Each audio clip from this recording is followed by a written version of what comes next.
Here's another one we ran into. What do you do when somebody calls in and say the plans have changed, they just signed a lease and they want to get out of the lease? We had a reach out to us last weekend when she was actually not in a lease. She reached out, she mentioned she is in a lease, right? She mentioned she wants to get out of the lease. And we said, okay, can you tell us when you're wanting to move out? And she ghosted us until 2 days ago when she said she found somebody who could take over the lease, and she still didn't answer a question. Now she's ready to move out. She wants to move out within a week. That's not what in her lease though. Her lease says she's going to have to give us a 60-day notice or pay an early termination fee. The lease does not say that you can stick your lease to somebody else and becomes a landlord's problem. No, it's not. It's still your problem. You are in a lease. And before I used to think that it's okay to let tenants stay on a month-to-month basis, but I've realized this very quickly over the period of time that you should never let a tenant, anybody, to be not in a lease. Why? Because you have a life outside of your business.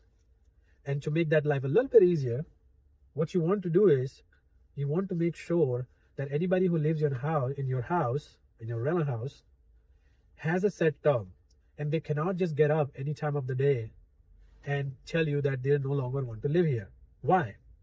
Because the day you plan a trip to go somewhere, or you have a busy season coming or a high turnover time coming, you do not want to be stuck dealing with all of them at the same time. And if you are going to get stuck dealing with all of them at the same time, then at least you knew about it months in advance, and you can prepare properly, you can advertise properly, you can market properly, you can price properly, you can equip properly. You can do all of this if you are prepared ahead of time.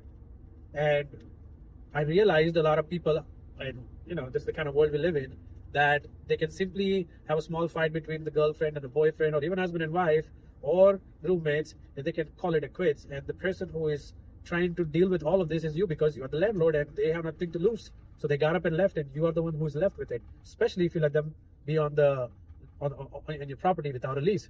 And that tells me whether or not you want them to live in your house with or without a lease, considerations needs to be made very consciously, to where you are only allowing people to go on a month to month when you're probably planning to sell a property or do something else with it.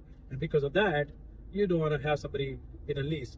But besides that though, you should always have a lease with your tenant, and it protects you in so many different ways. There are instances where things can go wrong also, which they will, but I'll talk about that on the next video.